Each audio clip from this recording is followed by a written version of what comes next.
Should be topic number two is. Should be topic number two.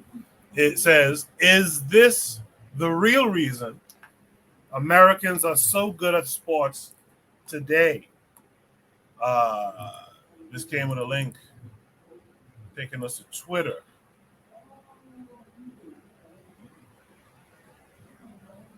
Or X, or whatever the fuck this thing is called now. So there's this tweet from Joy D'Angela. She's coming up in the sports world, it seems, too.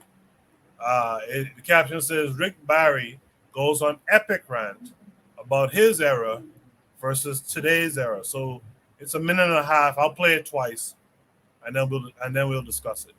This generation get very, very disrespectful when it comes to, that era. And they always say, like, oh, well, Will Chamberlain, even if this generation get very, very disrespectful when it comes to, that era. And they always say, like, oh, well, Will Chamberlain, even if he did put up 100, it was against plumbers. Please, the plumbers. Are you kidding me? They had so many great centers back in those. They hardly have centers. The guys that are centers now, they're not centers. I mean, they play on the wing. They're all wanting to shoot 3-point shots. I mean, they don't block shots. They don't protect the rim. It's a different game. People don't understand. I've had many people say, well, Rick, you guys wouldn't be able to play with these guys today. I said, okay, what drugs are you on? Okay, because you got a problem. Because if you really understood the game and you really knew what the difference was between when we played and the guys playing here, we had nothing to help us. I didn't have an agility coach. I didn't have a dietitian. I didn't travel on charter planes so that we could get a good night's sleep and get to the next city and have a nice day. We drove ourselves around in rental cars. I mean, we had $8 a day per diem. These guys get chartered food on their planes. We didn't have whirlpools, and we didn't have saunas, and we didn't have masseuses, and we didn't have any of that. If I played today, I would be faster. And I was pretty fast, okay, and quick. I'd be faster, stronger, quicker, more endurance, jump higher. I would be so much better a basketball player because I had none of those things available to me. It's absolutely crazy how much better the guys that I played with, the Oscar Robertsons and Jerry West, all of us, as good as we were, would be even greater playing today. Wow.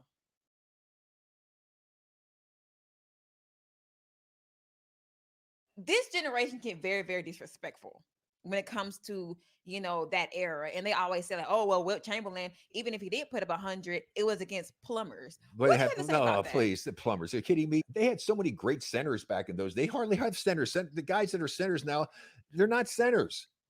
I mean, they play on the wing. They're all wanting to shoot 3-point shots. I mean, they don't block shots. They don't protect the rim. It's a different game. People don't understand. I've had many people say, well, Rick, you guys wouldn't be able to play with these guys today.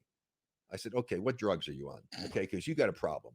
Because if you really understood the game and you really knew what the difference was between when we played and the guys playing here, we had nothing to help us. I didn't have an agility coach. I didn't have a dietitian. I didn't travel on charter planes so that we could get a good night's sleep and get to the next city and have a nice day. We drove ourselves around in rental cars. I mean, we had $8 a day per diem. These guys get chartered food on their planes. We didn't have whirlpools, and we didn't have saunas, and we didn't have masseuses, and we didn't have any of that.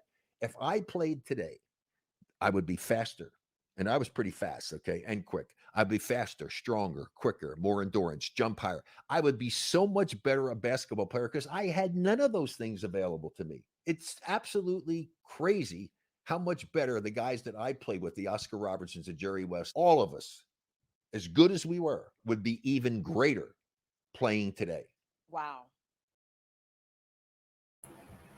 All right. By the way, let me shout out Sister Raw, who's out there in the chat. To the last problem, she said all religions are bogus. Understand? Trigger Happy in that last problem said, I advocate that we marry African spirituality, African orientation with Pan-African nationalism. I agree with that too. So is this the real reason? Should we start with number two? Is this the real reason Americans are so good at sports today? I saw this, and I agree with this white guy. Those, and I know a lot of folks don't like sports conversations, so bear with us for a minute, because there is a lesson in this thing too.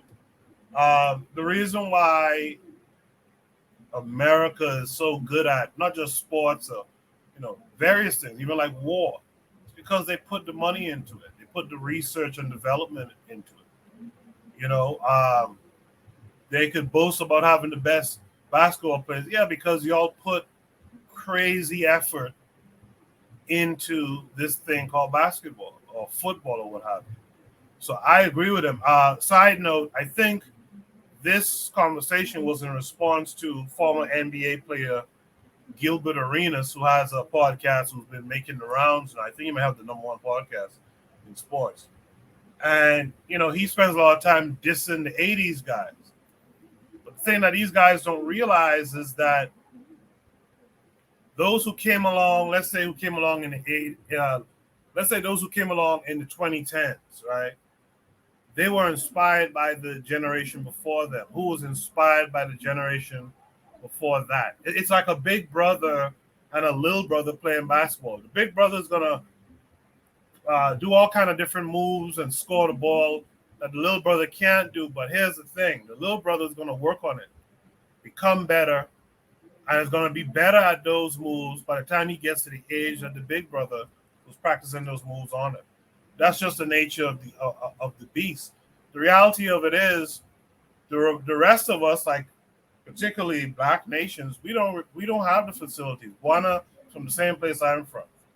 If you give those youth the facilities, the workout regimens, the food, this, that, and the other, you'd have more folks from like the Caribbean, from Africa, who could excel even more if they had that, those things. So that's a big part of the reason why it's not happening. But shout out to the Bahamas, by the way. The Bahamas was trending. We blew out who it was, Argentina, was it Cuba or Argentina or both in FIBA basketball recently, led by DeAndre Ayton, an NBA player. What's my man name? Eric Gordon, whose mother was a Bahamian, and Buddy Hield, right? So shout out to them, by the way. Anyway, I digress. Kevin Conray, what say you to what this NBA legend had to say? Well, the other thing too we got to look at besides the technology is that the game evolved too. The rules change. If you compare the 70s to the 80s, the 70s was very rough. 80s was rough, but over time it got better and better. Another example. I don't mean to change sports, but if you look at NFL in the 50s, there was virtually no rule. It was like the Roman Coliseum, But time changed, people change, rules change. You can't keep doing the same thing over. Like I said, up to a certain point in the 80s, there was no 3-point line in the NBA. They put it in for more excitement. Things evolve, not just in sports, but in life. As I said, you can't keep doing the same thing. Like look how the world kind of caught up with the United States a little bit, compared to that 1992 Dream Team that was blowing out everyone. A lot of those teams has caught up, but as I said, with each generation that comes, they bring something new to the game. Same with our ancestors. From the time from ancient time to now, you can't keep living the same way you were living 1,000 years, ago and bring it to today. It's not going to work out for you. You got to change up. But I'll pass the mic here. I appreciate it. I agree with what you said too. Yeah, that's things change, man, and people benefit oftentimes from those changes. That's real. Black Steel, what say you? Oh, I'm sorry. Real quick, Kwame. Cool. I'm sorry. Real quick. Think about when you have a program, right? Like what you call it? If you have a program, you always got to update it because there's always going to be a new vulnerability that someone discovers. So you always got to evolve. Right. Black Seal, what say you? Well, I think that the dude has a point. If you have the ability to invest in your players, then you're going to see better results. Now, with that said, there are situations where other countries might not have the best facilities, and yet look at when you have like marathons and long distance running. You have many African and Caribbean countries that dominate these sports without the best facilities and the best nutritionists and all the other stuff. But so sometimes that's not always the case. But I do think that over time things do evolve, things get better. Uh, I do think he has a point to that. But America isn't always the best at sports. They get blown out in the World Cup most of the time. So we see this happen all the time. We had basketball teams go to the Olympics. Our athletes, the American athletes, don't always do well, and most of the time it's the black athletes who are really bringing home these gold medals and winning these championships. Uh, I think it was the Nazi minister of propaganda, Joseph Goebbels, who said that American Olympic performance comes from Negro sweat, and this was a German saying this back in the 1930s. So it's really what we contribute to sports that is allowing us to America to get ahead. If every black person was to stop, America would nowhere be where they need to be at. So I'll leave it there. I'll pass the mic on to the next quote. Thank you. I appreciate that, Black Steel. Marcus McGee in the chat said it's the whites that had to catch up. The Africans are naturally athletic. They studied us and developed training plans based on that. Now they can run and jump like us. Um, yeah, as far as the Caribbean and like Usain Bolt and those guys was training in America to be fair. They had natural talent. They were training out here. Same thing with like any Caribbean basketball player. When you look deep down, they're training in the U.S. because again the facilities are here. But I digress. Let me hear from Brother Bakari. Brother Bakari, what's you? Well, for me, I would say I don't agree with him because what he was saying basically was the reason when he said great sinners back then, he trying to say the white sinners back then when Wilt Chamberlain was playing was as good as Shaq than the ones that came after Shaq, like Dwight Howard.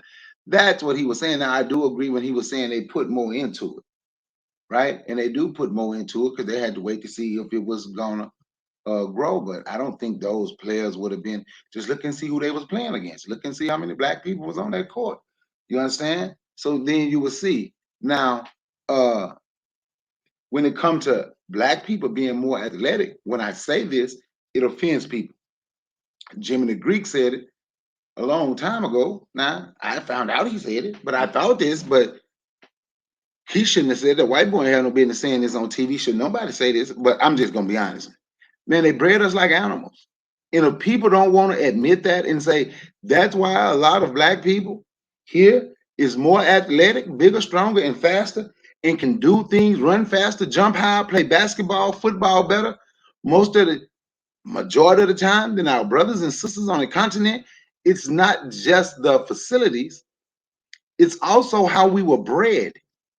They were breeding for something bigger, faster, and stronger. Who could pick more cotton? Who could pick more tobacco? Who could lift more stuff? And I'm not saying that's the only reason, but that is, in my opinion, that's a part of the reason. I don't know if y'all ever bred any animals or not. Like, you can breed for certain things, right? I was a licensed pit bull breeder, right? I was a game dog breeder. You can breed for mouth. You can breed for stamina. You can breed for strength. Then you can help create some of that stuff. So what they did to us, the athleticism and all that, what they see, a lot of that was their creations. Because if we're honest, came from what they created. Because honesty, if you look at our brothers and sisters, most of the time for the continent, they're not as athletic as African Americans. But then on the flip side of that, and see, then we focus on This is our focus here, African Americans. So, but then when they come here, they are most of the time better educated because that's what they focus on. But as far as what this white dude is saying, he was trying to compare them white people playing way back then. Way back then. It's good. Now, what he's saying, ain't no real centers today. Ain't nobody blocking shots. Shit, when he was playing, look, think about it, man. When they were talking about how many championships Bill Russell won, go look and see how many black people was on the team. Go look and see how many Bill Russell people that those folks were playing against. That was his height and size. I'm just saying. So a lot of these people today would be, I think, would be able to do the same thing. That's just what I think. I hear the mic. Yeah, I didn't pick up on, and thank you for that, Bakari. I didn't pick up on him necessarily saying the white boy cells be better than the guys today or better than Shaq and them. But you did say something that is true. When Bill Russell and them was playing, it was like what six or eight teams in the league. And most of those teams was white boys. So, I'm not trying to diminish him, but he was an undersized center who could run the floor, and could jump out to the gym. That's pretty much what he was. He would have to play a different kind of game. In fact, I remember one time, this is when Shaq and the Lakers were winning championships. And they had Bill Russell out there, and they was like, how would you stop Shaq? And Bill starts talking. And I'm like, Bill, stop that, but you cannot stop Shaq. Like, no one could stop Shaq, but I digress. Who did I not get to here? Let me hear from Buana. Buana, what's the Yeah. So my statement is this: the world knows, and everybody knows the real power in America resides with the black man, the black American man, whether through physical activity, whether through creative activity. They have proven that time and time again. Even, and I'll even go so far as to say this: um, the real intellectual power in America is with the black man. The only problem, because, and I could back up my statements, if you study all the innovations and patents, you would see the daily functioning or who created such and such in America. Find out who created these things. The only problem is the black man in America don't know he is the real power in America. He ain't finding that out yet. He thinks that his power resides in his legs and his arms, his physical abilities, or his creative abilities. And I think that he has not been convinced yet that his intellectual capacity is another dominant force in America. Big time. Big time. And I think that is what's really, it's not as being ignored. I don't think that it's not necessarily being put out there in Front Street and displayed like it should be, where you have, just like you have hundreds of Negroes out here trying to get to the NBA, hundreds of Negroes out here who trying to put their patents and innovations and inventions out there to the marketplace to sell to the rest of the world. I don't think I think there was well, I'm going to go into that. I think that is the real truth. I think that is the truth. And it's not, and I ain't taking nothing off of me either to say that, because there is black talent all over the world, undiscovered talent. But when you're in America, there's a sounding board, because they have such a large microphone, everyone knows it. When you see in Bolt, and Brother Bakari made a valid statement when he talked about breeding, because breeding happened in the Caribbean as well. So when people like Usain Bolt and all them Jamaican girls been doing what they've been doing in the Olympics, people have their mouths open. It's like, how is this happening? These guys don't have the facilities to be able to create these kinds of situations. And like Koku say, they've been trained in America. Some people have natural talent. Some people have been breeding away. And also, when you deal with American sports, the Africans and Americans dominate. When you deal with sports like football and soccer, the Africans from the continent dominate, or Brazil, they dominate. But I just think that that's just one facet of our brilliance.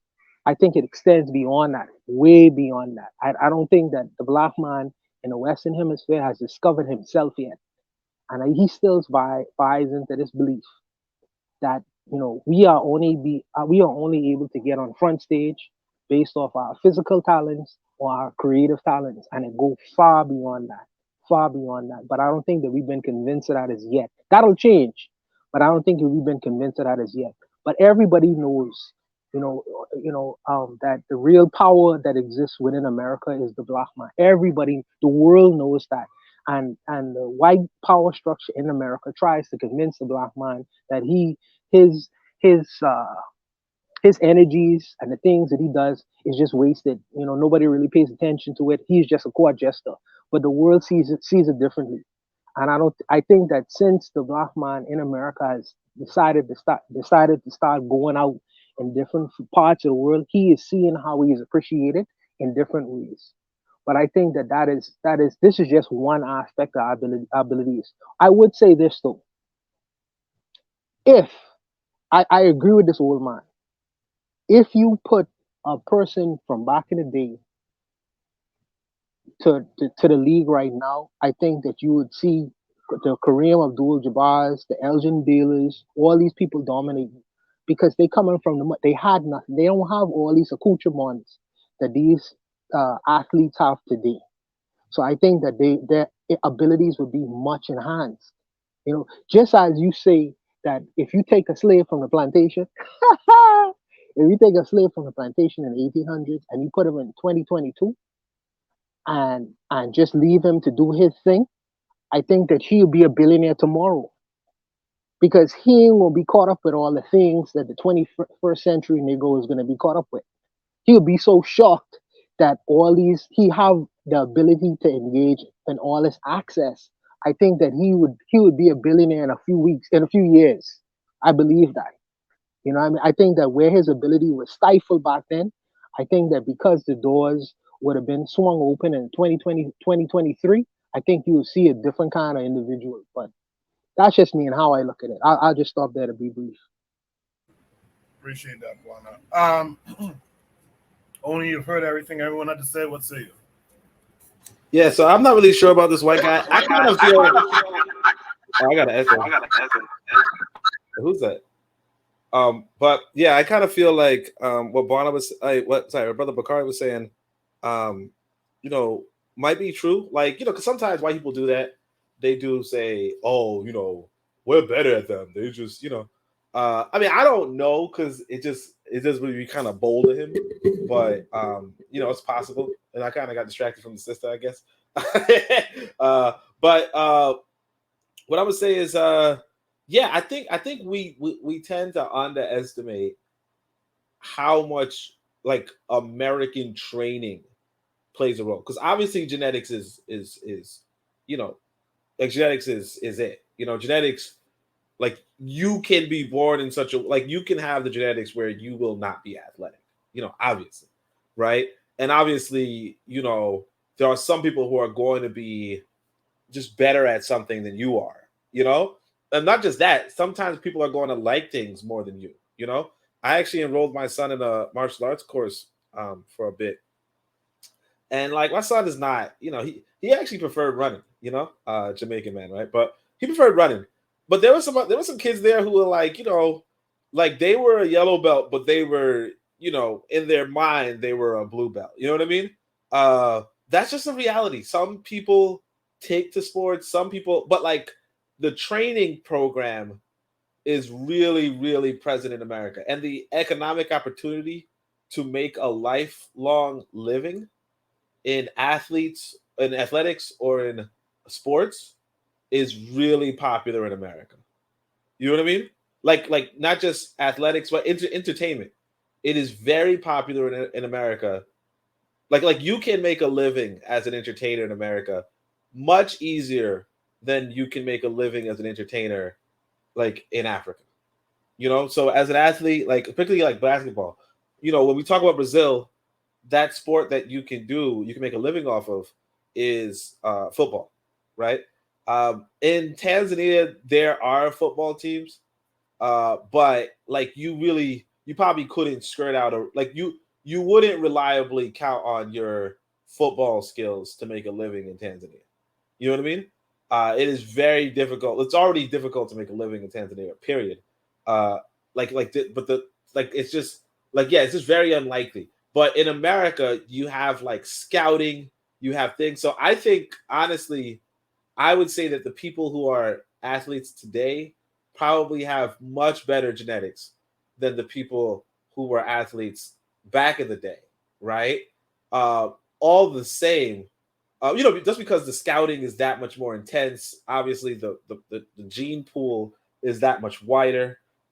There's and then of course um, like the science behind selection is that much more precise. You know, I don't know the height of people back in the day, but the basketball players today are just like you know like huge, like tall, and like I said, they're from all sorts of socioeconomic backgrounds. You know, in Africa, you know, you might have to be uh, uh, like you might have to be rich to be a part of a team. You know what I mean? Because nobody's going to pay for you, nobody's going to sponsor you.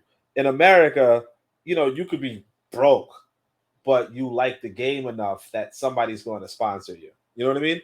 Um, so yeah, I think I don't think what he's saying is like completely factual, but I do recognize that what he's saying has some merit to it, you know, in the sense of yeah, the Americans tend to overinvest in sports, you know, overinvest in entertainment, um, and all that kind of stuff. So all I would say is that I think that when it comes to genetics and running, like Ghanaians might actually be the fastest people, but nobody's paying Ghanaians to run. But and the reason why I'm saying Ghanaians is not because you know a lot of us descend from Ghana, but because I think they actually did dominate the Olympics before America started dominating the Olympics. You know, in terms of sprinting, so you would have had you know world class runners in you know coming out of Ghana in the early Olympics, but then of course America develops these huge intense you know athletic you know training centers and these athletic programs to where I tell you like I think there was a video circulating where this white girl ran you know a decent time for a white girl, you know, but like if you saw her training, she went on this treadmill and she just started bolting it on a treadmill and you know with a trainer beside her, and it's like that kind of a resource is not available to people in Africa. You know what I mean? It's not available, not to the way that the Americans have it where but they have the sciences and all that kind of stuff going on to it. So I think he outlined yeah you can be much improved by the Western system, but at the same time it's like yeah, like that's all I'm saying. Yeah, yeah. I someone's mic is open. I think that's Bakari. Yeah. Kevin Curry had to drop off, but thanks for coming through, Kevin Curry. Appreciate seeing you. Um, yeah, I think that's the overall thing to take from it too. America doesn't, you know, have a lot of these things that they have going on by chance. These guys are actively pursuing these things and investing in these things, blah, blah, and recruiting too. You know, that's something we don't talk about a lot too. Like I said earlier, a lot of Caribbean, like these fast folks from the Caribbean, who you see in the Olympics, a lot of them are training in America. They've been brought to America to be in a track program at some university. You look at the NBA; these guys are sought after from Africa, the Embiid from Cameroon, like the Embiids, Nigeria, like Giannis and all that kind of stuff. Like these guys are, you know, America goes after these people too. It's all a plan type of thing. Does anyone else want to add any last words here? Yeah. Yes, let me say something, right? Let me say something right quick, right? I'm gonna call for Bawana right quick on it. But anyway, see when we were talking about that, and I know Koku said he didn't get that what I was talking about when I was saying he was trying to put white people on a pedestal. Just think about he said when Wilt Chamberlain was playing. He said when Wilt Chamberlain was playing, then he said there was a lot of good centers back then. No the hell it wouldn't. But it wasn't no good guards either. Man, go look up the stats from some of them games. Wilt Chamberlain have about 15, 20 rebounds. Somebody else on his team will have about 13, 14 rebounds. Bill Russell have 15, 20 rebounds. Somebody else on his team have 10, 12 rebounds. They wouldn't make it any shots. But I'm gonna say this, right? When you were talking about facilities. Once again, those are the trinkets that white people can use to get black people to leave black people. We got this, and this is good. So we say facilities. I call them the same trinkets that our people fell for. Excuse me, that the same trinkets that our people fell for during slavery. And when I said about the Africans not as athletic, that was not me taking a shot. You know, you'll get your Antetokounmpo and you'll get your Olajuwons. Those two athletic, but then majority, you're going to get players like Luau Deng, who's good, but they just know how to play basketball. They don't have the pure athleticism, but they know how to play basketball, so they are good in basketball. Excuse me. For the most part, and like I see, for me, like I said, part of it is what we focus on. A lot of African Americans, like Oni said, that's your way out. That's your way to have generational wealth. So we focus on athletics. A lot of brothers, sisters from the continent or other places, they come and they focus on other things. They focus on education. They focus on whatever skill they have, painting or something like that. So it's also what you focus on. So on that note, I'm done. I agree with that, Brother Bakari. Quick statement. A quick statement for Brother Bakari. So following these brothers' logic, if Muhammad Ali was in 2022, you all telling me, not Brother Bakari, but you all telling me that Tyson Fury would still be the world champion. If Muhammad Ali was the same size in 2022 that he was in the 1960s, 6'2", 210 pounds, yes, he wouldn't be. But they have some great steroids today too. So if we gonna put him in today's, we got to look at the steroid use because I think everybody take them. Do I think Muhammad Ali? Yes. I think possibly Deontay Wilder beat Ali. Anthony Joshua beat Ali. That's just me. That's not taken away from Ali's greatness. But man, size make a difference, especially if you know how to use your size. Ali coming in at 215. Anthony Joshua, right now he has lost weight and he is small compared to what he used to be. He's 245 and he lay on Ali. Tyson Fury is 269, 270, 275, and he lay on Ali. Now I don't think they would be champ of Larry Hunt. I'm just clowning. But yeah, man, Mike Tyson, 5'11". His fighting weight was 210. So you telling me that he wouldn't be the champ at his zenith? At Mike He Tyson's, wouldn't be the world champion right now. At Mike Tyson's zenith, Mike Tyson's best. No, I don't think Mike Tyson. Ain't nobody ever heard me talk about how good Mike Tyson was. Mike Tyson is one of the biggest hype jobs in history, as far as I'm concerned. You'll never hear me talk about how good I think Mike Tyson was. I don't think Mike Tyson was that good. Mike Tyson came through a horrible era. A horrible era. That's my take on Mike Tyson. My take. I ain't saying nobody got to. Wait, we switched from Mike Tyson. We switched from Muhammad Ali to Mike Tyson. I don't agree with him on Muhammad Ali, and I don't agree with him on Mike Tyson. That's Brother Bakari opinion. I can leave it right there. No, I mean, look, I can see that though. I think people do get gradually better. You know, I mean, not that gradually better, but like you're saying, if somebody could review all of these persons, like, because like we are building up from, how do you say it? It's like I guess in track it's more direct. Usain Bolt is faster than everybody before him.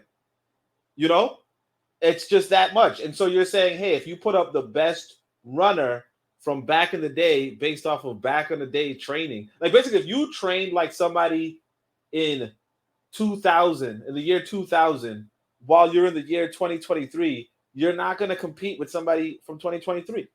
I disagree with that completely. Completely. I think that Mike Tyson would be the champion of the world right now, and I also believe that if you was to put Tyson Fury in the ring with Muhammad Ali would beat the brakes off of Tyson Fury. Why? Why? Because boxing is not only just physical. Now I'm gonna say this: if you could put Ali in Anthony Joshua's size, 6'6", 240, they wouldn't beat him. But 6'3", 210, it won't be big enough, man. You know how much weight that is to give up that big man laying on you for 12 rounds? You 210, that man come into the fight. When he fought Deontay Wilder, the man was 280 pounds. And that big old man laying down on you for 12 rounds. Do you know how tired Ali? And that's all I'm saying. Ali in a different size. If Ali today, with everything they do today, yes, Ali could possibly be world champion. I wouldn't say Mike Tyson. I would say Ali. Yeah, Ali would be champion. Brother Bakari, Jack But if you Johnson them was fighting in the sun, going 12, 16 rounds. You know what I mean? So come on, bro. You don't think that Jack Johnson would be able to beat Tyson Fury? You talking about being tired? No, Jack Johnson was considered huge and he weighed 190 pounds. He would be fighting cruiserweight. I'm gonna say it like this, man. Floyd Patterson fought back when Floyd Patterson fought back then, right around Ali time. Ali came up right after him, right? They eventually fought. Floyd Patterson was heavyweight champion at 185 pounds. Do you really think these people 260, 250, you don't think they could just get inside and lay on them and wear those little people out? I'm saying, but if you could put their skills in a bigger size, then I would say those skills could win. But if I'm just saying, comparing to where the era they fought in, compared to this era, and you bring somebody, because I don't like to give white people no credit, so I ain't gonna say Tyson Fury. I'm gonna say Anthony Joshua. So you get Anthony Joshua, who's 6'6", 250, and you put him against someone 210 pounds. Do you think Anthony Joshua would have the ability to lay on them and wear them down? Now, I'm saying Anthony Joshua, he's a victim of horrible training. He's an anomaly, but him and Deontay Wilder, they're both anomalies. And that's all I'm saying. I'm not saying they're better boxers than Ali. None of them are good boxers as Ali. What I'm saying is the size would be the difference. The size would be the difference. That's all I'm saying. No, Tyson Fury is not as good a boxer as Ali, but Tyson Fury's size, being 6'9" and coming to that ring 280. Shit, one fight he came into the ring at 290, and he get close to Ali and lay on him. You know how tired Ali gonna be by that 6th round? That man laying on Ali neck. That's all I'm talking about. And I had to go back to him. That's all I'm talking about. I'm not saying he's more skillful than Ali. No, he's not more skillful. None of them more skillful than Ali or Larry Holmes, who's my favorite heavyweight. But I think the size in today's era and the steroids they have in today's era, because I believe all of them take something. That's just me personally. Like when y'all was saying the science today make the athlete better. The science today, they can take certain things, make them stronger, do all that, and all of that. If you just compare the era, I think this era, that don't mean they're better. That just mean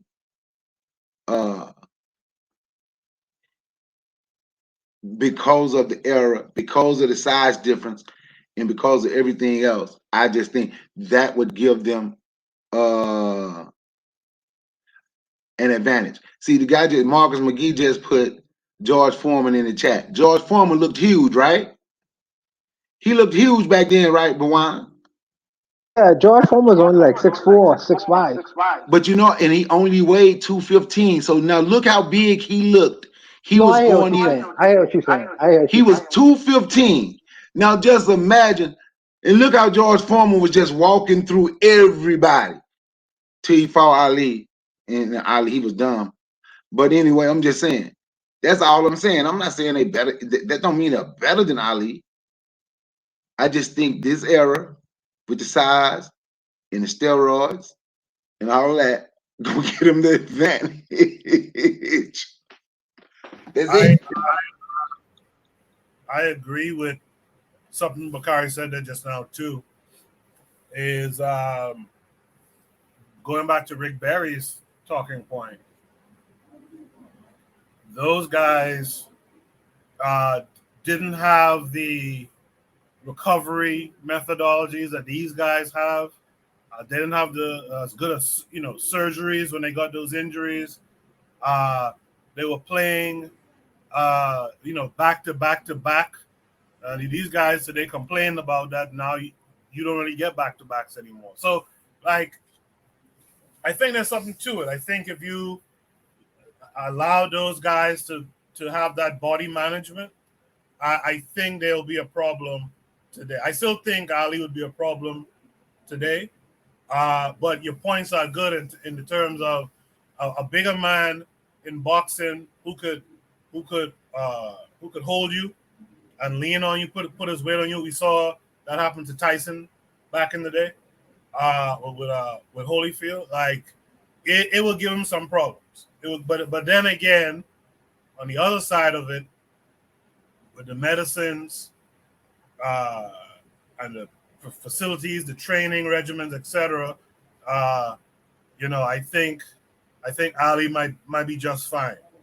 I need to move on to the next prompt. We could always bring a similar prompt back in the future to discuss it some more. But for time's sake, let me go to Shoot Breeze topic number 3 tonight. Let me thank everyone who's in the chat tonight, who's communicating. Let me thank Kevin Carre, who was here. Also, let me thank Bakari for the super chat or the super sticker as well. Thank you for that. The support of KWAZ Radio. I appreciate that. I appreciate that for real.